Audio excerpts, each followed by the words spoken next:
నమస్తే, welcome to Leo. మనతో ఉన్నారు సీనియర్ జర్నలిస్ట్ హేమ్ సుందర్ గారు. సార్ నమస్తే. నమస్తే అండి. సార్, AK-47 అంటూ వచ్చేస్తున్నాడు విక్టరీ వెంకటేష్. కానీ అటు విక్టరీ వెంకటేష్ కావచ్చు, అదేవిధంగా మనకి చూసుకుంటే మనకి త్రివిక్రమ్ శ్రీనివాస్ గారు కావచ్చు, ఇద్దరికి కూడా AK-47 అనేది నిజంగా యాప్ట్ అవుతుందా లేదా అనేది ఒక సందేహం. వాస్తవాన్ని చెప్పుకోవాలంటే రానా నాయుడు అనేటువంటి సిరీస్తో కొంత గన్ కల్చర్ కావచ్చు, అదేవిధంగా బూతులు కావచ్చు, ఇది సెట్ అవ్వదని తెలిసిపోయింది. అదేవిధంగా చూసుకుంటే మనకి విక్టరీ వెంకటేష్ గారిది చూసుకుంటే సైంధవ్ సినిమా కూడా ఇదే గన్ కల్చర్తో తీసుకుంటే అది కూడా అంతగా మ్యాచ్ అవ్వలేదు. ఆయన ఇప్పటికీ కూడా ఫ్యామిలీ మ్యాన్ లానే ఉండాలని చెప్పి అనుకునేటువంటి ఆడియన్స్ అయితే ఉన్నారు.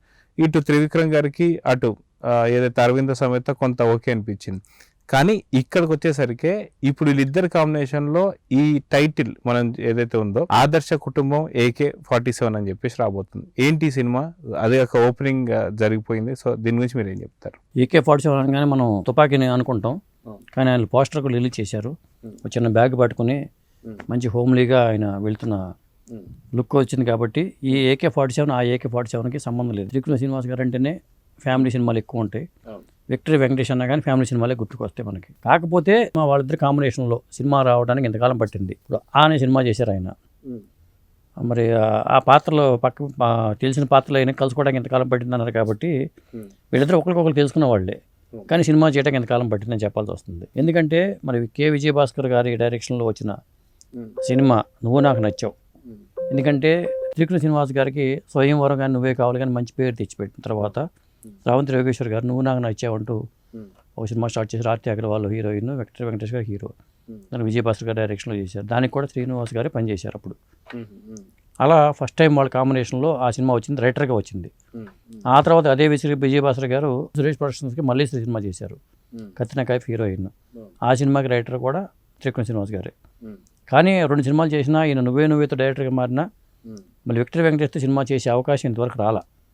మరి ఆయన తప్పిదమా లేకపోతే ఈయన తప్పిదమో తెలియదు. తనకైతే త్రివిక్రమ్ గారి ట్రూత్ అంతా వేరే వెళ్ళిపోయింది. ఇన్నాళ్ళకి సినిమా వస్తుంది అనుకో, నిన్న టైటిల్ అంత క్రితమేమో ఈ సినిమాకి బంధుమిత్రుల అభినందనలతో అని ఒక టైటిల్ అనుకున్నట్టుగా వార్తలు వచ్చినాయి.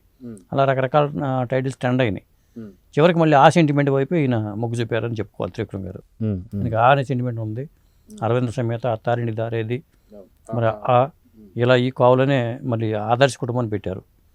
ఆదర్శ కుటుంబం పేరుతో గతంలో మరి అక్కినేని నాగేశ్వర గారు నటించారు. జయలలిత గారు హీరోయిన్, ఇంకో హీరోయిన్, 2 హీరోయిన్లతో అప్పుడు ఆదర్శ కుటుంబం ఉంది. ఈ ఆదర్శ కుటుంబంలో 2 హీరోయిన్లు ఉంటారా మరి ఏమీ తెలియదు. ప్రస్తుతం అయితే సినిమా నిన్న ఓపెనింగ్ జరిగిపోయి ప్రారంభం అయితే షూటింగ్ జరుగుతుంది. హీరోయిన్లు ఎవరు, మ్యూజిక్ ఎవరు, ఇతర టెక్నీషియన్లు ఎవరు, ఈ వివరాలు ఏవి లేవు. అలా ఈ ఆదర్శ కుటుంబం మొదలైంది. పైగా దీనికి ట్యాగ్ లైన్ పెట్టారు, హౌస్ నెంబర్ 47 AK-47 అని బ్రాకెట్లు పెట్టారు. అదే మనం చూసుకుంటే వాస్తవానికి విక్టరీ వెంకటేష్ గారి కుటుంబ కథా చిత్రాలు చాలా బాగా మనకు మెప్పించాయని చెప్పుకోవచ్చు. గతంలో మనం చూసుకుంటే సంక్రాంతి సినిమా కావచ్చు, ఇలా ఎన్నో ఫ్యామిలీ సినిమాస్ ఏవైతే ఉన్నాయో ఆయనకి అన్ని యాప్ట్ అని చెప్పేసి అనుకోవచ్చు. రాజా సినిమా కావచ్చు, సీను కావచ్చు, ఇలాంటి అన్ని సినిమా. సో ఇప్పుడు మళ్ళీ సేమ్ అదే కోవలోకి రాబోతున్నారా? ఫ్యామిలీ పబ్లిక్ని ఎట్లా మనం చూసాం, సంక్రాంతికి వచ్చేసి ఖచ్చితంగా 30 కోట్లతో 300 కోట్ల పైచీలకు వసూలు అయితే చేశారు విక్టరీ వెంకటేష్ గారు. సో ఇప్పుడు మళ్ళీ ఈ సినిమాతో, అదిగాక రేర్ కాంబినేషన్ అని చెప్పుకోవాలి. మీరు అన్నట్టు మల్లీశ్వర్ కావచ్చు, నువ్వు నాకు నచ్చా కావచ్చు, ఇలాంటి మంచి మంచి హిట్స్ ఇచ్చినప్పుడు ఆయన ఓన్లీ డైరెక్టర్ మాత్రం. కానీ డైరెక్టర్ అయిన తర్వాత ఇన్ని సంవత్సరాల తర్వాత ఇద్దరు కలుస్తున్నారంటేనే ఒక పెద్ద హిట్ అనుకోవచ్చు. సో కాంబినేషన్ పైన ఆ కాంబో పైన ఉన్న క్రేజ్ ఎటువంటిది అంటే ఏం చెప్తారు? అసలు వాళ్ళు ఎప్పుడో చేస్తుంటే పెద్ద హిట్ వచ్చి ఉండేది. ఆయన ఫ్యామిలీ హీరో. వెంకటేష్ గారు ఇటువైపు పానీయ సినిమాల వైపు వెళ్ళకపోవడానికి కారణం ఏంటంటే తన ఫ్యామిలీ సినిమాల్లో ఎక్కువ ఆదరిస్తున్నారు ఆయన్ని. ఈయన కూడా ఫ్యామిలీ సినిమాలు ఎక్కువ చేశారు కూడా. ప్యాన్ వైపు వెళ్దాం అనుకునే కుమారస్వామి కథతో చేసుకున్న సినిమా అది పట్టాలు ఎక్కలేదు. ఆ తర్వాత జూనియర్ ఎన్టీఆర్ గారు డేట్స్ ఇస్తే కానీ ఆ సినిమా పట్టాలు ఎక్కదు. అది ఆ లోపు ఈ సినిమా పూర్తి చేద్దామనే ఉద్దేశంతోనే వీళ్ళు ఇప్పుడు సినిమా స్టార్ట్ చేశారు. రేపు సమ్మర్కి రిలీజ్ అంటున్నారు. అంటే నిరాటంకంగా 100 రోజుల పాటు కంటిన్యూ షూటింగ్తో ఈ సినిమా పూర్తి చేసే అవకాశాలు కనిపిస్తున్నాయి. అది ఒక ప్లస్ పాయింట్. త్వరగా సినిమా పూర్తి చేసి త్వరగా రిలీజ్ చేసుకుంటే వెంటనే జూనియర్ ఎన్టీఆర్ గారు ఆయన కాల్ షీట్లు ఇచ్చేస్తే ఆ కుమారస్వామి కథాంశం పట్టాలు ఎక్కేస్తుంది. కాబట్టి త్రివిక్రమ్ గారు మాత్రం ఈ విషయంలో చాలా క్లారిటీతో ముందుకెళ్తున్నారు. మరి ఇక వీళ్ళ కాంబినేషన్ అనేది ఖచ్చితంగా ఇది వర్కౌట్ అయ్యే కాంబినేషనే. ఎందుకంటే మాటల మాంత్రికుడిగా ఈయనకి పేరు ఉంది. ఆయనకి ఫ్యామిలీ హీరోగా హిట్ల మీద హిట్లు ఇచ్చుకుంటూ ఇప్పుడు చిరంజీవి గారితో కలిసి మన శంకరప్రసాద్ పండగకు వస్తున్నారులో కూడా మంచి రోల్ చేశారు ఆయన. పోయిన సంక్రాంతికి వస్తున్నాం పేరుతో హిట్ వచ్చింది. ఆ ముద్ర పడినప్పుడు అలాంటి సినిమాలు చేసుకోవడం బెటరు. త్రివిక్రమ్ శ్రీనివాస్ గారు కూడా గుంటూరు కారం అని పెడితే అది కారం నష్టాలను గంటించి ఇబ్బంది పెట్టింది కాబట్టి ఆయన కూడా కాస్త తగ్గి మళ్ళీ ఫ్యామిలీ సినిమాల వైపు ప్రయాణం సాగించడం కూడా మంచిది అనిపించింది. అయితే అదేగాక త్రివిక్రమ్ శ్రీనివాస్ అండ్ వెంకటేష్ అనగానే మనకి మంచి కాంబినేషన్ లాగా మనకు గుర్తొస్తుంది. అయితే ఈసారి కామెడీ మరో రేంజ్లో ఉండబోతుందా? ఎందుకంటే త్రివిక్రమ్ శ్రీనివాస్ గారు కూడా కొంతకాలం కొంత హిట్లు లేవు, ఆయన అనుకున్నట్టు ఆశించిన హిట్లు అయితే మనకు కనిపిస్తున్నాయి, గుంటూరు కారం కావచ్చు ఇవన్నీ కూడా.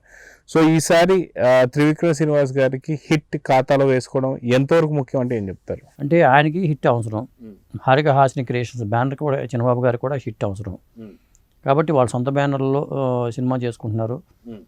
మరి విక్టరీ వెంకటేష్ కూడా త్రివిక్రమ్ మీద ఉన్న నమ్మకంతోనే కదా ఆయన సినిమాకి అవకాశం ఇచ్చింది కాబట్టి దాన్ని నిలిపోవాల్సిన బాధ్యత ఈయన మీద ఉంది. ఒక మంచి సినిమా కామెడీ టైమింగ్ కానీ అవన్నీ చేయటంలో వెంకటేష్ గారు దిట్ట కాబట్టి ఈ సినిమా AK-47 అని అనుకుని మనం ఏదో పెద్ద ఫైట్స్ యాక్షన్స్ సన్నివేశాలు ఉంటాయి అనుకుంటే తప్పులో కాలేసినట్టే. మల్లీశ్వర తరహాలోనే ఇప్పుడు పెళ్లికాని ప్రసాద్ పాత్రను క్రియేట్ చేసింది త్రివిక్రమ్ శ్రీనివాస్ గారే. ఇవాళ పెళ్లికాని ప్రసాద్ ఇప్పుడు శంకరవర ప్రసాద్లో కూడా మరి ఆ తరహాలోనే మీసాల పిల్ల అంటూ నాకు చాలా నీకు చెప్పాలని ఉందంటూ మన పాట రిలీజ్ చేశారు, శశిరేఖ పాట. ఏ ప్రసాద్ నువ్వు ఏమనుకున్నావు చెప్పు, నేను ఏమనుకున్నట్టు అది చేశారు కాబట్టి మరి ఈసారి ఆ సినిమాలో ఉండే వెంకటేష్ గారు అక్కడ ఏ పాత్ర పోషించారో తెలియదు. పెళ్లికాని ప్రసాద్గా చిరంజీవిగా నటిస్తే ఆయనకి ఇంకో పెళ్లికాని ప్రసాద్కి ఈయన సపోర్ట్ ఇచ్చాడా లేదు తెలియదు మనకి. మొత్తానికి ఆ ఇమేజ్ని ఆ పాత్ర ఇమేజ్ క్రియేట్ చేసింది కూడా త్రివిక్రమ్ శ్రీనివాస్ గారే కాబట్టి ఈ వెంకటేష్ గారికి ఈసారి ఏ తరహా పాత్రని క్రియేట్ చేస్తున్నారు అనేది చాలా ఇంపార్టెంట్.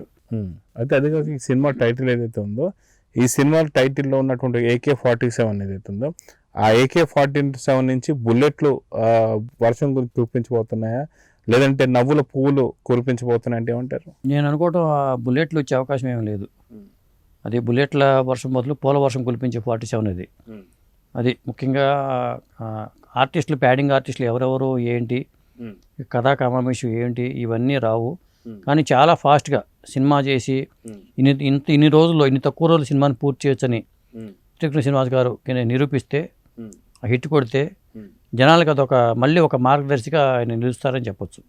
ఇప్పుడు ఎందుకంటే సంవత్సరానికి ఒకసారి సినిమా చేస్తున్నారు అనిల్ రావిపూడి గారు. పోయిన సంక్రాంతికి వచ్చారు, ఇప్పుడు వచ్చారు.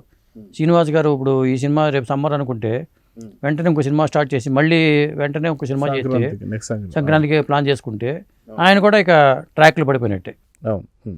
సో చూద్దాం సార్, మొత్తానికి వీళ్ళిద్దరి కాంబినేషన్ చాలా సంవత్సరాల తర్వాత అయితే స్టార్ట్ కాబోతుంది.